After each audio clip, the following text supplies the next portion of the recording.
Hey kids and viewers! Thank you for joining us for a premiere episode of Read, Write, and You, presented by USOHRCV. Today we'll be reading Little Shaq Star of the Week by Shaquille O'Neal. So if you have the book, go ahead and grab it from your bookshelf and let's read together. Little Shaq Star of the Week by Shaquille O'Neal, illustrated by Theodore Taylor III, a Bloomsbury production. Chapter 1, MVP. Little Shaq couldn't wait for school to start. His teacher, Miss Terrapini, would announce the next Star of the Week any minute. "I think it's going to be Aubrey," said his neighbor Rosa Lindy. "I bet it's Barry," said Aubrey Skipple. "Really?" asked Little Shaq's cousin Barry. Little Shaq didn't know who Miss Terrapini was going to choose, but he hoped it would finally be his own turn. "Quiet, everyone. Walter needs to take attendance," said Miss Terrapini. Walter was Aubrey's twin brother and the current Star of the Week. Walter had lots of responsibilities, like taking attendance and passing out snacks at break time.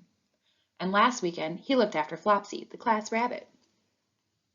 Little Shaq loved Flopsy, but she wasn't his favorite part of Star of the Week. Tomorrow was Walter's last day as the star, and he would get to do show and tell. Little Shaq thought show and tell was the best thing ever. He'd been making a list of what he'd bring in since the beginning of the year. There was his seashell collection from the Jersey Shore, a photo of his family at Nana Ruth's birthday party, and his very special autographed basketball from the All-Star game. When Walter finished taking attendance, he took his seat next to Little Shaq. "Well done, Walter. You've been such a bright star this week," said Miss Terrapini. Little Shaq patted his friend on the back. "And now," Miss Terrapini continued, "it's time to announce the next Star of the Week." Little Shaq felt his tummy tighten. He crossed his fingers underneath his desk. "The next star has a passion for learning," said Miss Terrapini. Little Shaq smiled. He loved school. His favorite subject was history. "This student is always lending a helping hand," Miss Terrapini went on. "Mom says that I'm a great helper," Little Shaq thought. "And this student is a leader in the classroom and on the basketball court," Miss Terrapini concluded. Little Shaq's eyes grew wide. His teacher had a big smile on her face. "Our next Star of the Week is Little Shaq." The class erupted in cheers and applause. Miss Terrapini handed Little Shaq a certificate and instructions for him to share with his parents. It was official. Little Shaq was Star of the Week. After school let out, Little Shaq and his friends walked to the rec center to play basketball. "You're going to be a great Star of the Week," said Rosa. "Totally. Being Star of the Week is like being the MVP of basketball games," said Walter, "and you're really good at that." "Thanks," said Little Shaq, but he suddenly felt nervous. Being the MVP was a tough job. Coach Mackins taught him that it took problem solving, teamwork, and practice to be successful. "Hey, look at this," said Aubrey. She was pointing at a flyer on the rec center's front door. "There's going to be a pet fair here all next week." "No way," said Little Shaq. "You guys are so lucky that you already have pets." Walter and Aubrey nodded. They had a brown, furry dog named Monty. Rosa's cat was Mittens, and Barry had a tropical fish named Louie. "Maybe you could bring your parents to the rec center," said Barry. "I bet the fair will have kittens." Little Shaq had been asking for a kitten for as long as he could remember. "I don't know," he replied. "They've never said yes before." That night, during dinner, Little Shaq was nervous about bringing up the pet fair to his parents. He was so nervous that he couldn't even eat his favorite meal. His spaghetti and meatballs sat on his plate untouched, but his parents didn't notice. His younger brother, Tater, had been made a tower out of meatballs that had fallen over in a saucy mess. Mom was not happy. And his older sister, Malia, was going on and on about her school play. Finally, Dad caught Little Shaq's eye. "How was your game today, buddy?" Dad asked. "It was okay," he answered. "We lost, but the rec center is having a really cool event next week." "Oh, yeah?" asked Mom. Little Shaq took a deep breath. There hosting a pet adoption fair. Shaquille, we've been through this before, said Mom. A pet is a lot of responsibility, said Dad. I am responsible, said Little Shaq. What about your chores? Asked Mom. We always have to remind you to make your bed. Little Shaq sighed. It was true. He wasn't good at remembering to take out the trash, and Mom did have to tell him every morning to make his bed. He couldn't understand the point of making it if he was just going to get back in it later. Little Shaq shook his head.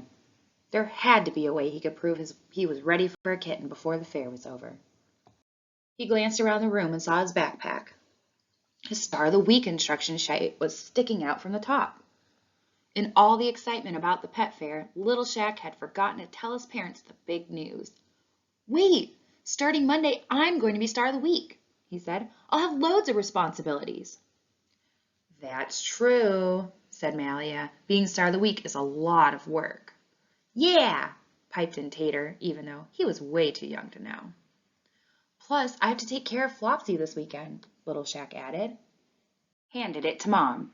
If everything goes well, then can I get a kitten? Mom and Dad looked at each other and laughed. We'll think about it, they said.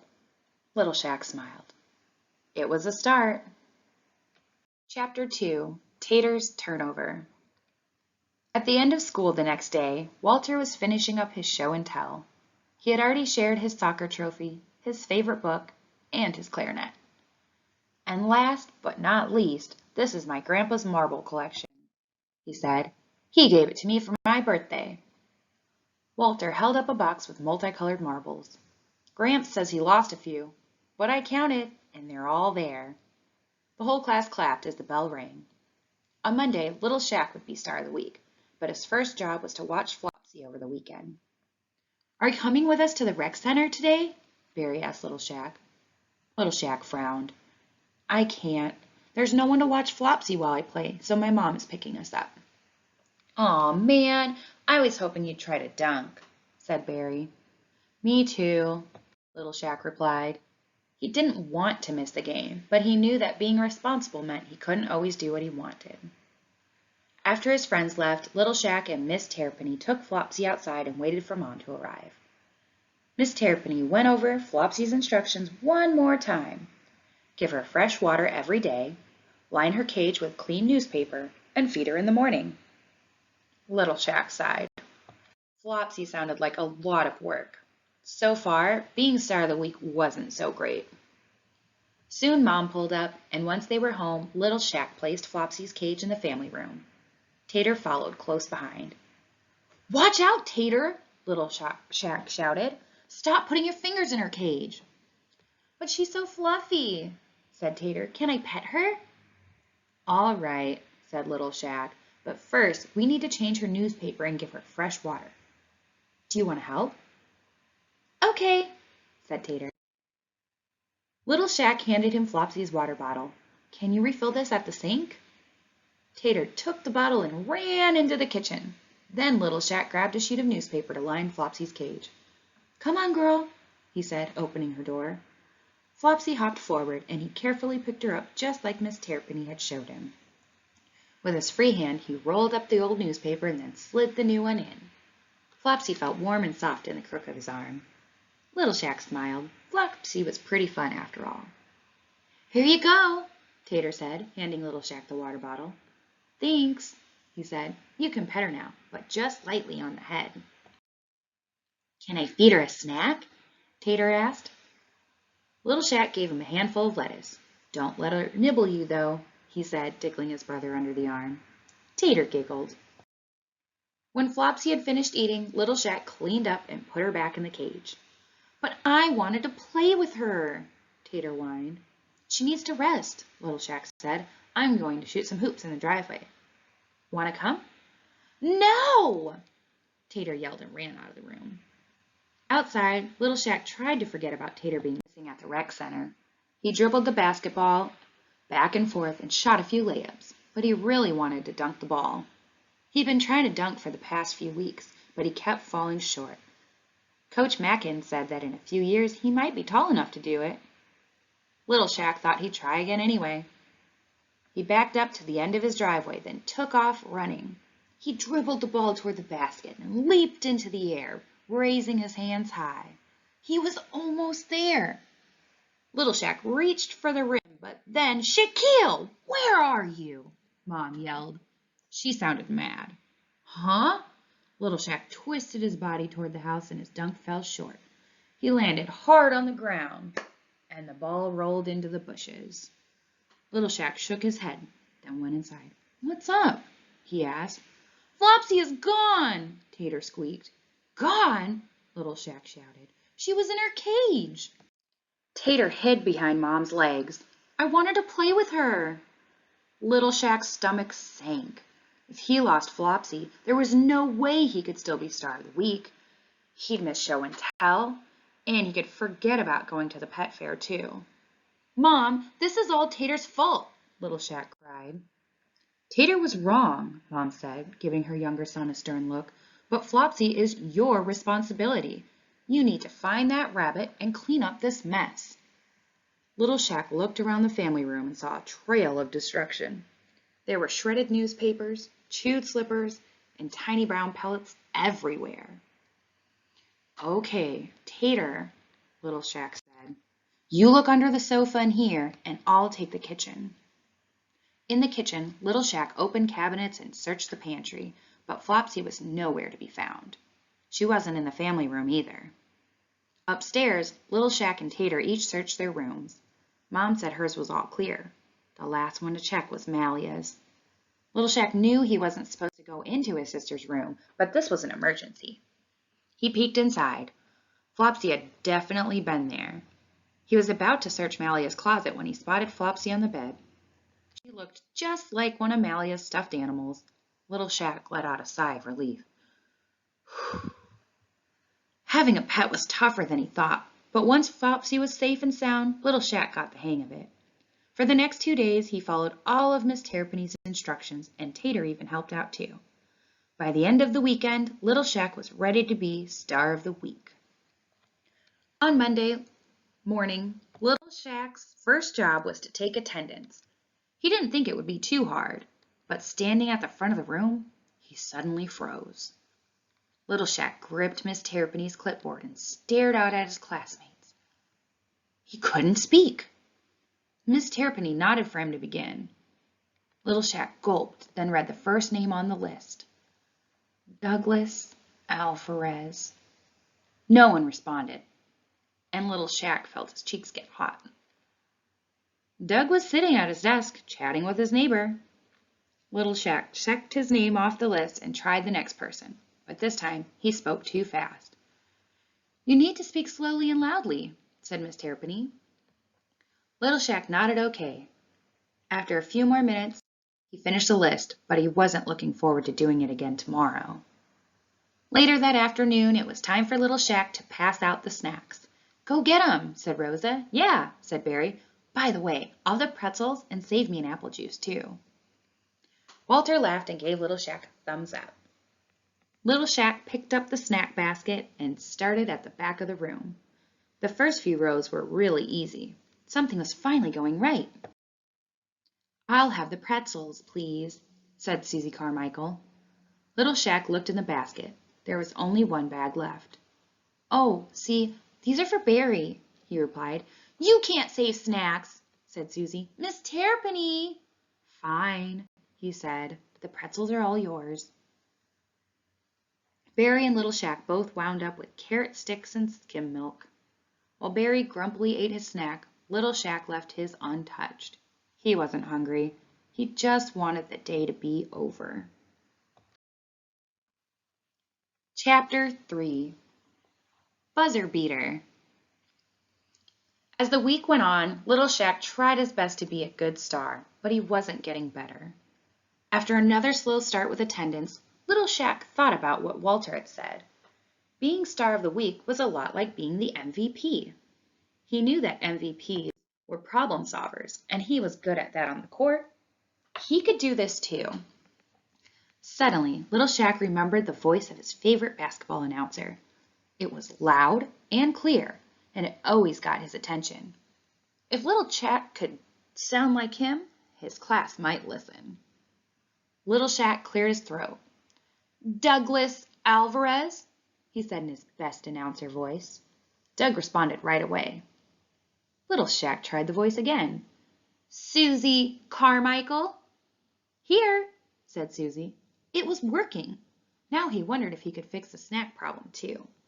Little Shaq had paid attention to the number of students who asked for each snack. If he brought a list to Mrs. Stewart, the lunch lady, she could fill the basket with the snacks that made his class happy. This would require teamwork, but he hoped Mrs. Stewart would agree. During recess, Little Shaq went into the cafeteria. Mrs. Stewart was at the counter setting out a bowl of apples. "What can I do for you?" she asked. Little Shaq explained his plan and gave Mrs. Stewart a list with all the snacks he needed. "What a good idea," said Mrs. Stewart. "You're a very responsible young man." The next morning, Little Shaq made his bed without being told. He was getting better at that, too. Practice makes perfect, his mom always said. Mom and Dad seemed happy, and at school, Miss Terrapini was impressed after attendance. "You've made quite an improvement," she said. "You should be very proud." "Thanks, Miss Terrapini," said Little Shaq. "I am." Later that day, Little Shaq went to the rec center to play basketball. Coach Mackins blew his whistle and Barry dribbled the ball down the court, bouncing it from hand to hand.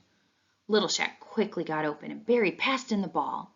He wanted to go in for the dunk, but he knew he wasn't ready. Instead, Little Shaq lined up for the perfect fadeaway jump shot. He heard chants of "MVP! MVP!" coming from the stands filled with his classmates, but when he looked up, he saw his whole family cheering too. After the game ended, Little Shaq met them at the bench. "What are you doing here?" he asked. "I seem to remember there's a pet fair going on," said Mom. "Really?" Little Shaq jumped up and down. "We're only here to look," said Dad. Little Shaq, Barry, Malia, and Tater sprinted over to the fair. While everyone else looked at the Labrador puppies, Little Shaq kept walking. At the end of the next row, he found what he wanted. Asleep inside a crate was an orange kitten with black stripes. It reminded him of a tiger, his favorite kind of animal. Little Shaq reached in and carefully lifted the kitten. He cradled it in his arms, knowing that this was his cat. When he looked up, Mom and Dad were behind him. "Can I get him?" he asked. Mom glanced at Dad. "Let's take the night to think about it." The next day, Little Shaq took attendance and passed out snacks for the last time as Star of the Week. On Monday, it would be Barry's turn. In the final hour of school, Little Shaq set up his table for show and tell. He waved to his family in the back of the room. He noticed a cardboard box at Tater's feet that was probably filled with toys to keep him busy. "Before we start with show and tell," said Miss Terrapini, "let's give a round of applause to our Star of the Week." The whole room clapped. Little Shaq felt his cheeks get hot, but he wasn't nervous this time. He said thank you and started his presentation. His seashell collection and the photo from Nana Ruth's party were big hits, but his all-star basketball blew everyone away. Little Shaq passed it around so his class could see the signatures. When the basketball returned to him, Little Shaq, he began to pack up all of his things. "Wait!" Tater yelled just as the bell was about to ring. "You've got one more thing." Dad reached into the box. Tater clapped his hands with excitement. "We thought you could tell your class about this guy," Dad said. Little Shaq couldn't believe it. Dad was holding the kitten Little Shaq had picked out at the fair. He gave Dad a big hug and scooped up his new pet. "Everyone," said Little Shaq, "this is my cat, Tiger." That evening, Little Shaq watched TV with his brother, sister, and brand new kitten. He was so happy he even let Tater watch his favorite show about lizards. After a few minutes, Tiger hopped down from the sofa and left the room. At the next commercial, Little Shaq followed. But when Little Shaq walked out, he saw something strange. A roll of toilet paper was streaming from the bathroom. He ran over to pick it up, but Mom was already there. Tiger was shredding toilet paper all over the floor. Mom turned to Little Shaq and raised an eyebrow. Little Shaq just laughed. "Don't worry, Mom. I've got it." The end. Hey kids, I hope you enjoyed the story. Now how do you feel about it? Or what do you think?